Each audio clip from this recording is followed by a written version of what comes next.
Order! Order! You are an incorrigible delinquent at times. Behave yourself, man!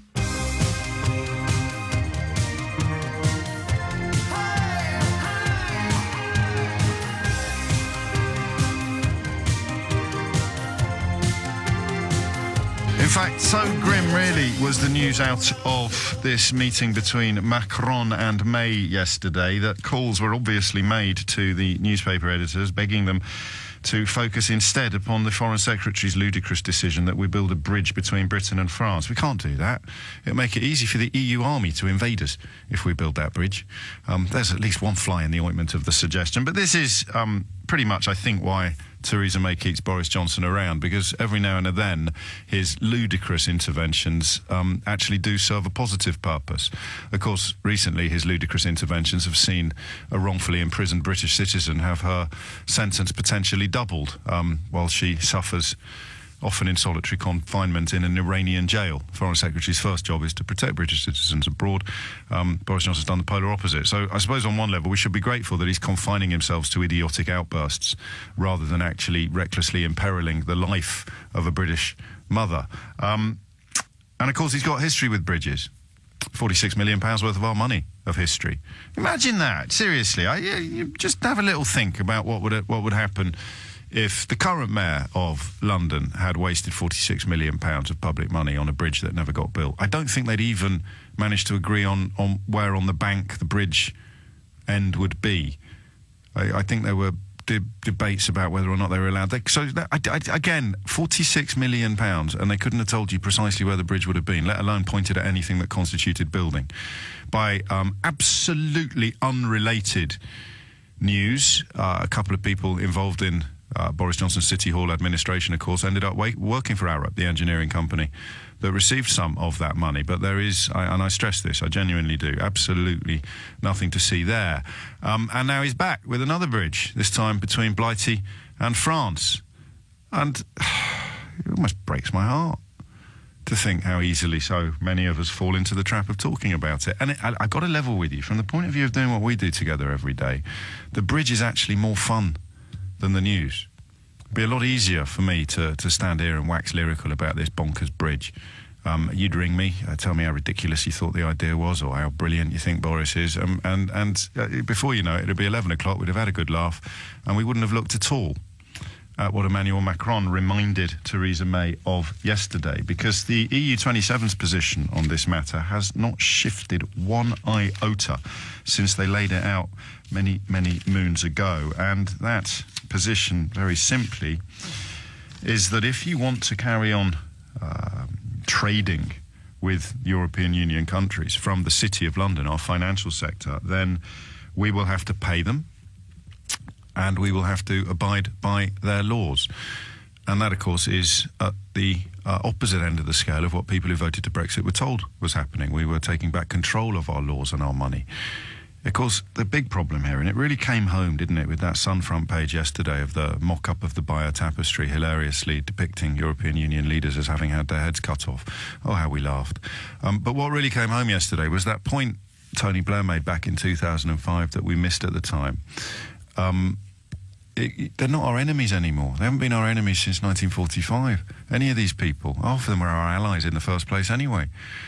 And that is the attitude. This is the thing that anyone who struggles to understand why we remain hell-bent upon this path of absurd self-destruction just needs to get their head around that. Imagine that you felt that they were all our enemies, or they're all our enemies, the Germans and the French and the Spanish and the I don't know, everyone, they're all our enemies. The Poles, they're our enemies, enemies to the left of us, enemies to the right of us.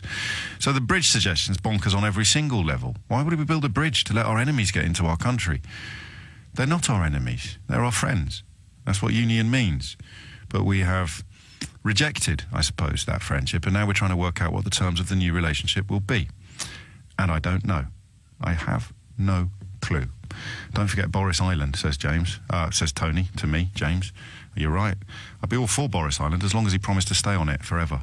I, at 10:10, am doubling down on the Carillion and PFI conversations that we've had already this week, and backing the notion that there will be people listening to this rather more qualified in financial matters and the City of London than I am, because it doesn't have to be bad. It looks bad, but I'm scrupulously impartial on this issue. I don't want to fall into the trap of seeing what I want to see on this. I think Brexit is an absolutely disastrous idea, but I am oddly desperate for evidence that it isn't quite as bad as it looks. So I could sit here and wax lyrical. Excuse me. I could sit here and wax lyrical about the fact that Theresa May has promised the French that we will take in more refugees. She has agreed with the French that we will fast-track application processes, shortening that period from 6 months to 1 month. She's agreed to give £45 million to the French government in order to help with border control in Calais and elsewhere. And the bulk of the British media is going to completely ignore all of this. Why? Because the bulk of the British media told you that Brexit was a good idea. That this is where we are now. You're now being denied proper news. And on the rare occasions that somebody dares to put their head above the parapet with proper news, well, you know what happens. So today it's all about a bridge, not about the fact that if we want to carry on operating the City of London, which is one of the major mainstays of our entire economic health, then we're going to have to carry on following laws set by the European Union, and we're going to have to carry on paying them for the privilege.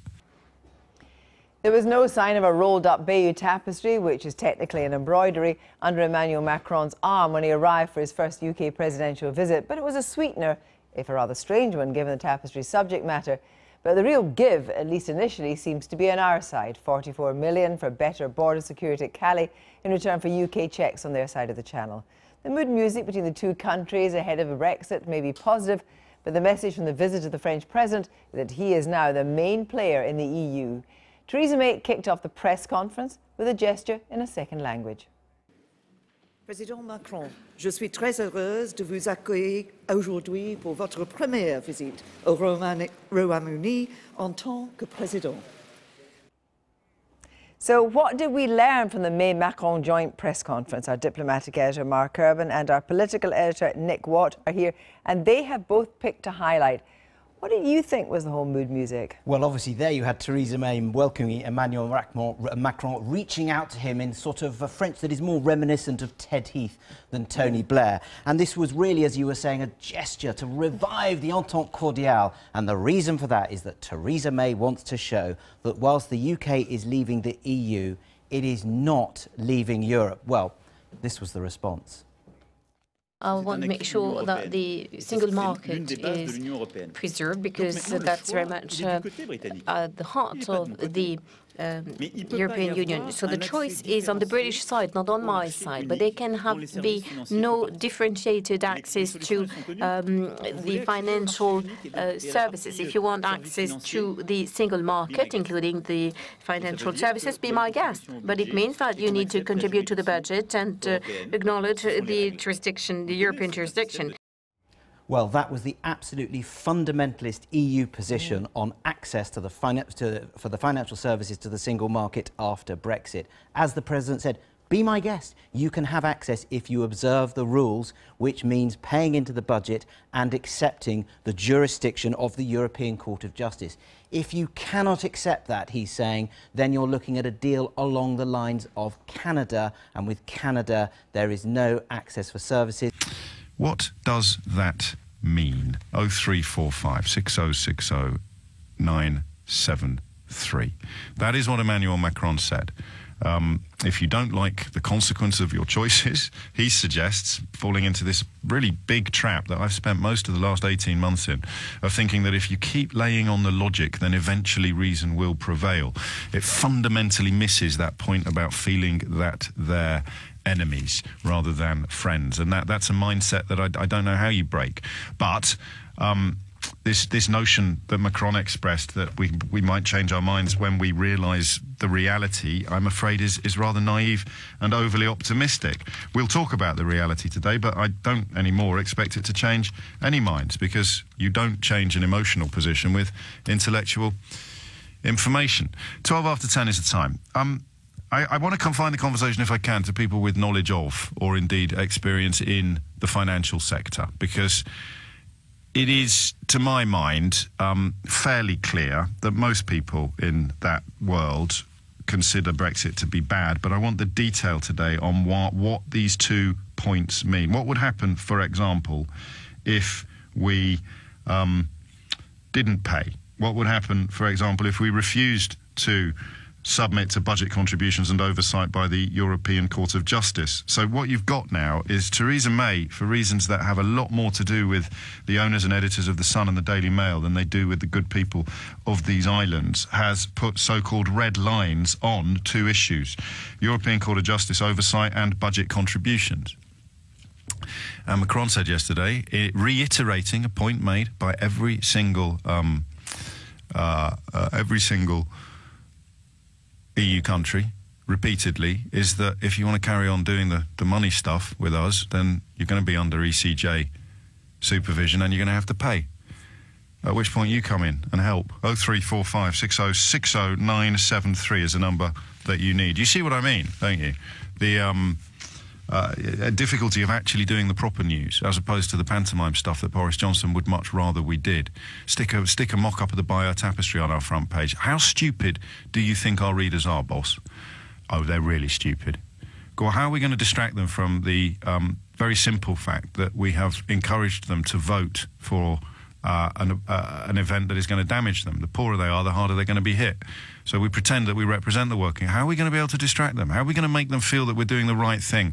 Well, why don't we just whip up some really ignorant, xenophobic, faux patriotism? How are we going to do that? I suppose we could do a kind of comedy Bayeux Tapestry with all the EU leaders having had their heads chopped off. Nah, come off it. Our readers aren't that stupid. And then the editor, Tony Gallagher, presumably turns around and says, no, they really are. Our readers really are that stupid. You treat them like they're stupid, they never let you down. So we'll do a mock-up of the Bayeux Tapestry on our front page. That'll distract them from the fact that all of the evidence coming out of the negotiations is negative. Next day, what are we going to do now? Say, great corners of the British media. And the answer is, well, Boris Johnson said something about a bridge. We could completely ignore what Emmanuel Macron has said about what is actually going to happen and focus instead upon something Boris Johnson has said about something that is never going to happen. Yeah, we'll do that. How stupid are our readers? This is the Times and the Telegraph now, focusing upon this question. They're pretty stupid. They'll go with. They wouldn't have gone with the Tapestry. For God's sake, we're not a tabloid newspaper in terms of our sensibilities. We're a broadsheet in terms of our sensibilities. They'd never swallow a mocked-up Bayeux Tapestry to distract them from the real news. But they might just swallow Boris Johnson talking about a bridge again. So we'll go big with that. What should we be talking about? If you're in the financial sector, or have been, if you work in the city or in finance elsewhere in the world, what does this really mean? 0345 60 60 973 is the number that you need. It's 16 minutes after 10. Prominence given today to people who can pour some oil on the water, who can explain why and how. This isn't quite as significant as it initially appears, but prominence given always to people who speak from a position of knowledge and understanding, because if anything was lacking from the Brexit debate from the very beginning, it was, I fear, on both sides, particularly the Remain side, a lack of knowledge and understanding. 16 minutes after 10. What happens? What happens if we don't agree to abide by European Court of Justice oversight and to make probably bigger, if you look at the Norwegian example, to make even bigger budget contributions in order to retain our right? What happens to your job as a stockbroker? This great exodus of people from the city that was predicted hasn't happened, but then again, nor has Brexit. So what do we read into that?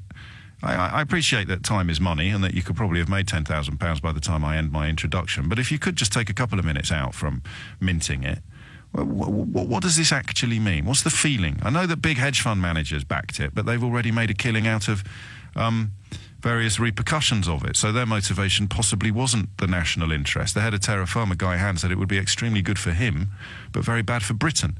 He was a very prominent supporter of Leave. One of the major backers of Leave made a couple of £100 million, or the hedge fund he founded did, out of the collapse of Carillion. These are the kind of people we're talking about, but there are plenty of people in the city who are good eggs. I know a few, they're mates of mine. What's going to happen to them? Where, because no one else is, we're focusing on the proper news. And the proper news is Emmanuel Macron has reiterated the European Union's position on Britain's financial relationships with the market post-Brexit. Very simply, we keep on paying into the budget and we abide by European Court of Justice jurisdiction, which is fine. I promise you it is. Obviously, the voices telling you it's awful are a lot louder than mine and a lot better funded. But this is pretty much a description of where we are now. What Macron suggests would happen if we don't do that, of course, is that we'll lose a lot of our trade and perhaps more pertinently, our economy will take a hit. But there might be a rosy analysis that I'm missing. 0345 606 0973. I'm also wondering, yeah, I presume that, because, I mean, the three choices he's laid out are, would be like Norway, which would mean, well, very simply, we'd contribute to the budget and we'd accept European jurisdiction. In Emmanuel Macron's own words, which you may not have heard yet because everyone's talking about Boris Johnson's bridge suggestion, just as intended. Macron's own words, it's a situation that exists for Norway. If you want access for financial services, be my guest. But it means you have to contribute to the budget and accept European jurisdiction. Would that involve freedom of movement as well? I think it would, wouldn't it? And Norway has freedom of movement between itself and other European Union countries. So if we want to keep, and remember they said it was all Project Fear, if we want to keep the relationships that we currently have with other European financial centres, and indeed there's one on the line from Munich, I hope Jeff Call is up to sniff, then we're going to have to abide by European Union rules. And the most fundamental of those rules, or the top four, is freedom of movement. I think we'll talk about the bridge. Seriously. I think we'll talk. This is literally like screaming the emperor's got no clothes on until you've gone hoarse and lost your voice. Talk about the bridge instead. I'm only joking. Patrick is in... Oh, hang on. Where is he? He's gone. Patrick is in Denmark, in Finn in Denmark. Patrick, what would you like to say? Hi, good to speak to you again. Euro clearance, all that trade that goes on in London, that was always disputed because the UK obviously was a non-Euro country. And just pause there. Sorry, I know I've spoken a lot already, but this is really interesting for people like me who've been very myopic about the European Union. That when you think about it, was astonishing. We retained supervision over euro-based economics despite not being in the euro. That was an amazing gift, really, that the city secured. Absolutely. Right, and we're losing it now. So Frankfurt we're already after it. Paris was already after it. And of course now they're going to be after it even more because we'll be out the EU. We've never been in the euro. So that is probably why there's construction going on definitely in Dublin to house possible bank workers who may be commuting between the UK and Dublin. And if you look at what the big cities are doing now, Frankfurt, Brussels, Paris and even Copenhagen, they're all bidding to host these banks and also host all the EU departments, which of course will be leaving the EU as well, leaving the UK as well. So, what's the best case scenario? What's the best case scenario? Do you think? Because the Canada deal would involve some sort of financial services, but not full access, in Macron's words. I don't know what that means, really. Do you? No, and the Norway deal works, but if you think about Norway, I'm not sure people in the UK would agree with that. Norway still pay into the EU. More than we do per capita. More than we do per capita. More. Yes, but not more. But it's quite a wealthy country, and yes, they have got open borders because I've worked there before. I've worked there on a couple of occasions. They've got free movement of people between countries. So if we get a Norway deal, a problem. And they have no input or influence over the legislation that they are obliged to abide by. They just pay and they trade. So Norway actually is like Brexiters said we were like, when they said we have to obey these laws that we don't make, and it wasn't true because we do make them. We're part of the European Union. Norway actually do have to obey laws that they have no influence over at all. Yep. So all the people that told us that we need to leave the European Union to take back control are actually now selling us considerably less control unless we cut ties completely economically with the European Union, which would be presumably disastrous commercially. I imagine so. Happy Christmas. The passports, really. The red passports were never demanded. The UK government decided to go with the red passport. At least... No, I know. Mate, these are the greatest hits. I'm going to crack on, Patrick. Thanks for the start, a view from the continent. More welcome, actually, if you're listening in a major European... Well, if you're listening elsewhere in Europe, then Has it been reported there? Because all we're getting here is Boris Johnson talking about a bridge. I'm a little bit, I'm weird, I'm a little bit more interested in the economic welfare and future of my nation and indeed my children's lives. But, you know, if you prefer bridges. Jonathan's in Finchley. Jonathan, what's going on? Yeah, hi, James. Let's talk about Boris Johnson, first of all. When Boris Do we have Johnson to? Do we have to? Well, only briefly, and then I'll come to what you want to talk about. Go on, then. OK, so when Boris was mayor of London, he was plotting his campaign to get us out of the European Union. And for the mayor of London, that is a disgrace. London is a premier international city. London is Europe's financial centre. And for the mayor of London to be plotting to take us out of the European Union was an absolute disgrace. Wait, how do you mean? Oh, you mean, how was he plotting to do it while he was mayor of London? He was plotting his campaign to get us out of Europe. Well, I don't think he was. I'm going to disagree with you on that. He was. Far be it from me to fly a flag for Boris Johnson, but he didn't make his mind up until the day before he published that article in the Telegraph. James, if you look at what was published out of... look at what GLA Economics was publishing at the time, you'll see... Really? He had a guy called Gerard Lyons from Standard Chartered. Now, Gerard Lyons is known to be a Eurosceptic. He is the fella that you wheel out if you need an economist. So you've got about 90% of the world's economists or the Britain's economists or higher. It's like climate change. He's the Nigel Lawson. He's the economist you wheel out to say Brexit's going to be good. Him and Patrick Minford. Correct. Now, why did Boris hire Gerard Lyons? Because... I'll tell you why, because Boris needed some intellectual backing to his plotting for to get us out of the European Union. And he hired Gerard Lyons because Gerard Lyons was a known Eurosceptic economist, OK? So that was all being plotted. And for the Mayor of London to be doing that is an absolute disgrace. But on the list of things that Boris Johnson did that were disgraceful, it probably doesn't even make the top 10, does it? Certainly not if you include his personal life. For me, it's number one. For a Mayor of London to be plotting to take us out of Europe is unconscionable. Unconscionable. Are you a man of money? Do you have a background in the financial sector? I have a long background in the financial sector, yes. Talk to me, and I may bring you back after the news on this one. I kind of need to learn from people this morning. But talk to me about what this Macron reiteration of the European Union might mean in your view, Jonathan. Look, James, the European Union is not going to do the City of London any favours. Why should they? There are 27 other countries. They all want a piece of the action. For example, take transactions which are denominated in the euro currency, and your previous speaker spoke very knowledgeable about that. The 27 countries can insist that euro-denominated transactions only take place within the 27. Yes. And for the City of London, for the City of London, that will be an absolute disaster. Now, your previous caller... Can you tell me why? I'm not going to say prove it, but I do want to be a bit rigorous in these predictions of imminent doom. Why would it be an absolute disaster? It's definitely going to happen, but why is it so bad?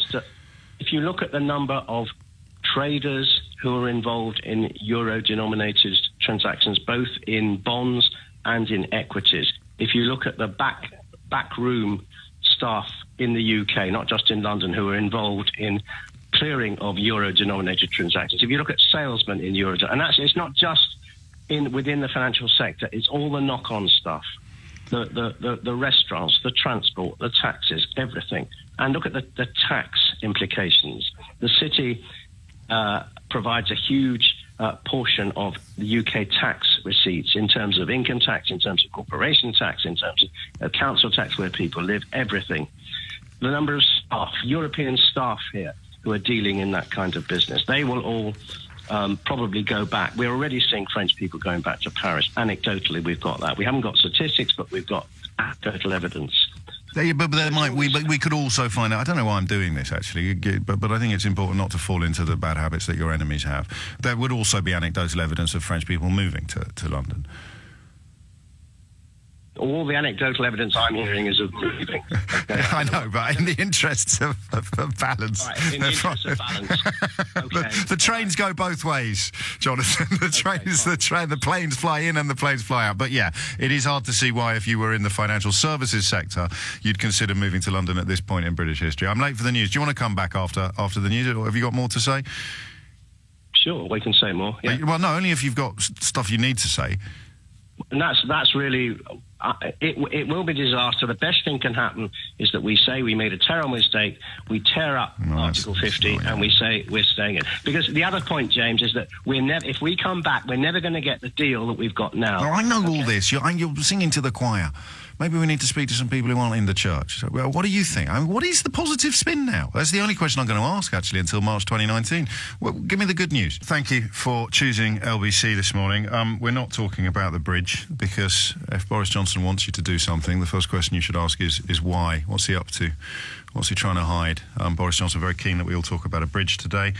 And the thing that they're trying to distract attention from is very simply the comments from the French President Emmanuel Macron yesterday, making it absolutely clear that the EU position on our future relationship with the biggest single market in the world hasn't changed a bit. It seems to me that if we want to retain our financial services sector on anything like the scale it currently is, well, we're going to lose the euro-based stuff, which is by far the biggest. We have derivative-based tradings in euros. And I'm not, by the way, if I say something wrong or I get something horribly ignorant on this, then hands up and tell me, because this is not my area of expertise. But it's pretty clear that we'd have to accept freedom of movement or we'd have to enjoy freedom of movement. Why do we say accept? So much of it is about the language, isn't it? We'd have to carry on enjoying freedom of movement if we wanted to carry on enjoying being the base for the largest euro-based derivative tradings market in the world, even though we're not in the euro. Just same as Schengen. We're not in Schengen. We had such an amazing deal. It seems clear now. But, of course, it's too late. Talk about the money. And I will reserve the right just to ask you a couple of questions about what your connections with the financial sector may or may not be. 10:38 is the time. Jeff is in Munich. Jeff, what can you tell us? Yeah, hi, James. Hello. Greetings from Munich again. It's the second time we've had a chat. I benefit from your expertise and your perspective, both geographically and intellectually, Jeff. Well, I value you for that. What I'd like to say, if you can actually, understand me, is people over here, wondering if there's something in the water in Britain, if mad cow disease has come back. And every person I speak to shakes their head at what Britain is doing, what our politicians are doing, where it is going, and how they react. And instead of dealing with issues that matter, they come up with a bridge across the channel. I mean, people are laughing, huh? And, it offends me as a British person, and, I feel uncomfortable in the direction that everything is going. But they could be wrong. I mean, we could sit here 2 years from now and be eating, and please God, I could think of nothing I would rather enjoy than the largest slice of humble pie this world has ever seen. I know it's all a bit unicorny, and it's easy to mock the kind of blind optimism. Everything will be fine because, I don't know, fish. But it's not impossible that something good rises from the ashes, no? Absolutely not, because people in Britain don't seem to understand who they're dealing with. I've lived in Germany for 25 years. It is an organized society. It is a clarified society, and it is the powerhouse of mainland Europe. They make the decisions. They organize, consider, and clarify. And what is coming at Britain, in every single aspect, not just what Macron has said, the financial parts of it, everything is going to be sucked out, and people don't see it. And you always talk about fish, and I agree with you, and you always talk about, the fact that there is passports. Sort of something has dropped away. And sovereignty is the word that pops up here, I think, usually. Say something negative about the European Union, or their I don't know, the EU SSR, or they're trying to rob us blind, or they're taking us over, something like that. And all of the things you say, they dissolve, I'm afraid, don't they, in the minds of many. Can I just say one anything you want, Jeff. Fill your boots. One thing, the European Union is not about money. It's not about finances. It's about understanding between countries. Europe had 1,000 years of wars where we tore each other apart, from Sweden down to Italy and everywhere. And it is you know, easy, and I know that, you know, it's easy to love a German woman as it is to love a British woman, yeah? And understanding between people is what really, really matters. And even Nigel Farage's wife is German. Yeah? I believe they're estranged. I believe they're estranged, but that doesn't change her Germanness. Yeah, well, you know, you'll forgive me for my directness on that. I don't want to offend anybody. I've spoken to him a couple of times as well. You know, but what needs to happen is some form of maturity in politics, some form of idea and development. And I don't see that with Boris Johnson down his wires and his bridge over the channel. I'm a structural engineer myself. I know it couldn't be done, yeah? And they had a look at it, didn't they, when Thatcher was in Downing Street? I'm sure that there was some sort of exploratory expedition taken to see if it was feasible. It's just, I mean, it's almost as if every time you think, "Oh, come off it, they're not going to ride that one. They're not going to put up with that one." Boris Johnson comes along and moves the goalposts again. Nope, they're going to put up with this. They're going to be put up with that as well. And yet, you described the view from Germany as being one of, I find it's affectionate bemusement. There's no sense of celebration, or to employ a German word, Jeff. It might be the only one I know. There's no Schadenfreude here, is there? No, there's no Schadenfreude. Yeah, you know, it's tutti Leute leid. You know, they suffer because of it, because they can't understand why there are 52% of the British population.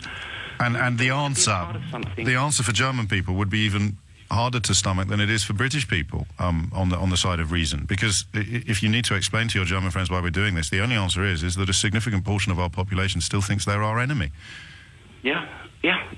There is nothing else now. You can talk all you want about sovereignty and fish and passports, but the bottom line is, when you see that front page of the Sun yesterday and the toxic atmosphere that they've created in this country, which is far from perfect as a member of the European Union, but was a lot better off that it's going to be out. The only answer you've got is they still see it. Look, there's a picture of your leader here with a head chopped off.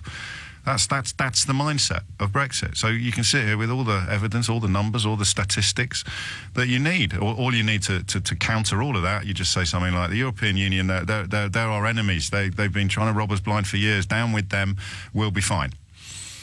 Or words to that effect. It's 10:44. I'll come to Danny in Chelmsford first after that.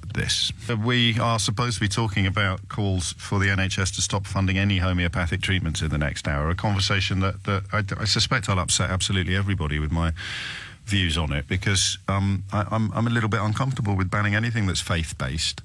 But I'm also uncomfortable with the idea of the government paying for it, and I'm also persuaded that homeopathy is a load of hogwash, even though there is a homeopathic hospital that is under NHS auspices. But I'm also quite keen to do an hour on Prince William's head. He's shaved it, and as a man who is follicularly challenged, I would quite like to talk about where that becomes the best option. You know, I'm basically a scruff bag. So I occasionally look like I've got some sort of comb over, simply because I haven't been bothered to go to the hairdressers for a while. And I think the full shave is when you're receding, not just when you've got the old tonsure growing in the middle of your bonce. But I accept that not only might that alienate some of my female listeners, it would also alienate all of my male listeners with hair. Danny is in Chelmsford. Danny, back to Brexit, the city, Emmanuel Macron, and the rather grim message for Theresa May yesterday. Can you put a positive spin on it? Well, I'd like to think so. Good morning to you, James. Good man. It was a comment of not the previous caller, but the one before, when it was about the financial services sector, and Macron is the inference that that's you're going to lose that if you go. Well, the comments made were it would be it's a massive chunk of the tax receipts of the country, and it will be a disaster. Well, it's not entirely true.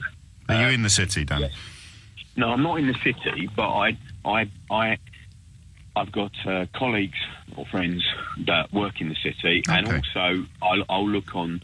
I'll avail myself of the information that's available. I won't, speculate, but you go on and you can go onto the Institute of Fiscal Studies and things like that and educate yourself. Yes. But when it comes to the banking sector, the receipts represent, we know that the government borrow over 100 billion over and above their receipts, when our receipts is about 650 billion. Receipts from this financial services sector represent 30 billion of the government's revenue, which representatively is, maybe the same in before. Can I hurry you along a little bit? Do you mind? Are you going to conclude that, even if we lose them all, it's not that bad? No, I'm not going to say that. Go on then. I mean, we won't lose it all because there's still high street banks, there's still traders, and we still do something with other countries. Yes. But we're only looking, because potentially, a percentage of the revenue, and the revenue only represents but nobody's suggesting that we're not going to have any banks anymore, Danny. I don't want to sort of hector you, but I do want to hurry you along. I do want to hurry you along a bit. What if when you picked up the phone, if I said what was the central point you wanted to make in a sentence? What do you think? Yeah. It's not as bad and as impactful as people are claiming. It's just scaremongering. I mean, there definitely will be, a loss in revenue, but not as much as some would claim. How much do you think it will be? Well, if we lost. How much do we? What's the euro-based derivatives trading worth at the moment? Off the top of my head, I don't know. But what I do know is what the total receipts to the government are from banking. There's 20 billion in tax revenue from national insurance contribution income tax. 2 billion. I think we might be barking up the wrong tree on this one, because that would be, everyone who pops to Lloyd's and everyone who gets a mortgage. No. That's the employees, right? That work in the banking sector. The revenue from banking corporation tax is 2 billion. Yeah. Unrecovered VAT is 4 billion, and then the euro-denominated derivatives trading by country for the United Kingdom is $573.7 billion. That might be what's traded, but that's not that revenue that we receive as a country. No, but $573.7 billion worth of business, and I'm open to correction on this, is going. Not necessarily. I don't think all that will go. And what's relevant to the... So you think that the eurozone... Turnover. Okay. That's turnover. Right. That's turnover. It's not really what the countries receive. What do you think France's is? No, Germany's on that. If we're $573 billion, what do you think Germany is? But you're changing it, James. That's turnover. That's not revenue to the country. The country, it receives in revenue, in tax receipts, the government receives, which goes into the coffers of the country, is 30 billion. There'll be tax on every single one of those transactions and on every single person earning money. I mean, mate, we've got 75% of the market of daily trading in euro-denominated derivatives. Right, and what I'm looking for now is evidence-based analysis of how we and why we would be able to hang on to loads of that, even though we will. I'm not suggesting that, but what we well, give me the silver. Just give me in a sentence the thing that will cheer us all up. That's going to be better than where we are now. The thing that's going to actually improve. Because remember that leaving is better than remaining. So what's the bonus here? What, regarding banking?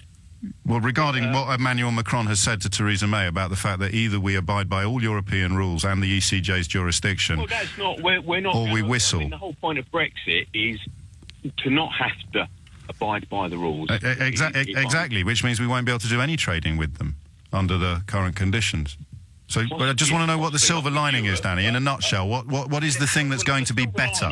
Yes. The country's revenue, the tax receipts. I'm not talking about what people earn, what the banks turn over, and what the banks earn. Yeah. Not that relevant to the man in the street. Right. What's relevant to the man in the street is the revenue the government receives from it. Yeah, and that's going to go up, is it? No, it's not going to go up. Is it going to stay the same? No, it will go down. And how is that better? It's not better. So it's worse. And other sectors will increase. So what sectors will increase? Well, we'll be able to trade with other countries, for starters. Like who? Who can't we trade with now? North America. We don't trade with America. Australia. Pardon? We don't trade with North America. We do, but not to the scale we could do. Right. Why not? What's going to change? Well, we would probably negotiate a trade deal with other countries, James. Right. Yes. You know? How many trade deals has the European Union got with other countries? We have a trade deal with other countries through the European Union. How many? I wouldn't know off the top of my head, James. But 52, I think. Isn't it? 52. Yeah. How long did they take to negotiate? Well, when you're trying to negotiate by committee with 27 countries, a while. Because everybody, you know, it's like they can't get a trade deal and haven't done with America proper for 43 years, purely because the Germans don't want the cars. But Donald Trump has already said that his top priority is a trade deal with the European Union, not with the United Kingdom. Well, of course, it's a top priority, but which is, of course, because it's... Which means he wants it. He wants it more. And Wilbur Ross, his trade secretary, has said that Brexit is a great opportunity for America to hoover up some of the business currently done by Britain. Look, possibly, but... No, it's not possibly, mate. He said it. No, James, don't twist. There's no point in twisting it. What am I twisting, Danny?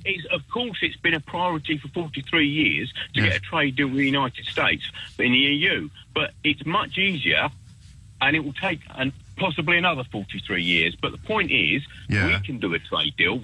You can't do a trade deal when 27 people have got vetoes and different agendas on how doing a trade deal. Canada and Japan just did. Possibly, but not the trade. Why do you keep saying possibly? Canada and Japan just did trade deals with the European Union, and Donald Trump has said it's his top priority. It's not free trade. It's not. You can't have free trade, can you, without also abiding the other freedoms? You can't have free trade, but you have their trade deals, as you would know, are clearly not a trade deal, as in being in the EU and dealing with other EU members, are they? I don't know what that meant. You said not as in being in the EU and dealing with other European Union members. James, what you've got to understand is... Tell me. We couldn't... The trade deal that Canada... not fully aware of it, but, because no one rang about specifically... What did you ring about specifically, Danny? It was just about the negativity regarding the financial services... But you told us it's definitely going to be worse than it is now. Well, yes, but the revenue to the government isn't 500 billion, it's 30 billion. Right, yeah. and it's going to go down. But you rang in to complain about or to challenge negativity. It's not. Yes. So you're challenging negativity by telling me that things are going to be bad, but maybe not quite as bad as some people think.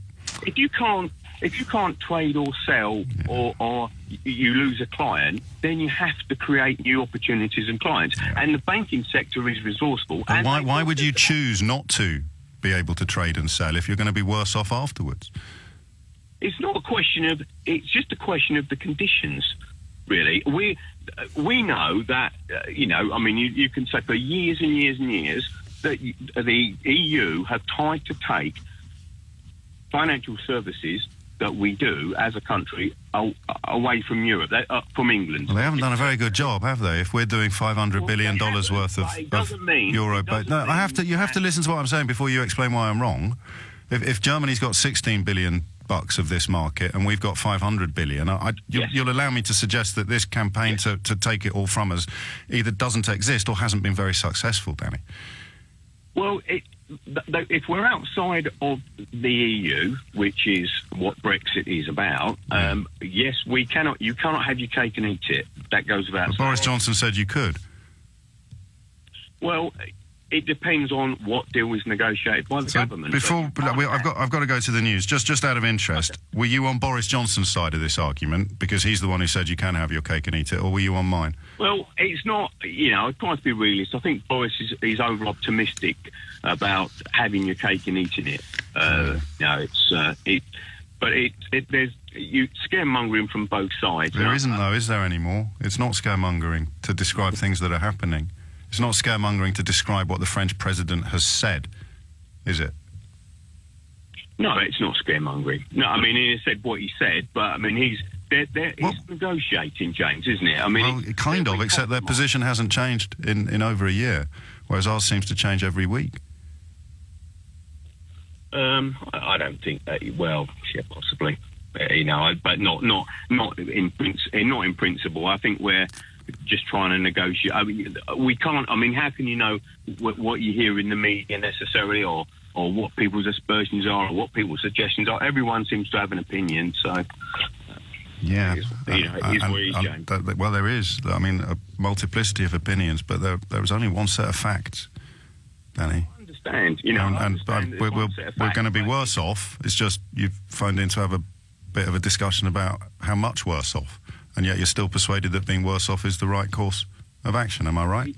Look, I would want to keep the financial services in the UK without a shadow of a doubt. Well, then we're going to keep freedom of movement and European Court of Justice jurisdiction. To be honest, I think if we could have, there wouldn't have been even been a Brexit vote if we could have had, even when David Cameron went over there and tried to renegotiate some of the conditions at the time, which he couldn't do and he didn't succeed. I think the country would have wholeheartedly, if he had.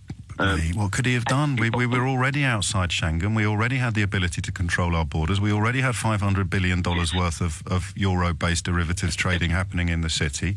We already had our rebates. Yeah, but you say that. Our rebates and our opt-outs. What would have been a better... just in a nutshell, because I'm late for the news, Danny. I've given you lots and lots of time, so I hope you don't go away feeling squeezed. But just in a nutshell, what would you want if David Cameron had come back with X, you would have voted differently. What does X look like? I think it would have been maybe less contribution to Europe and maybe more control over. We already pay less than Norway if we wanted, per capita, well, and that's the best deal on the table for us now. 350 million in. I think it was fair that we. That's pre-rebate, but per capita we already pay less than Norway. So what would the deal have been that could have persuaded you that staying in? Yes.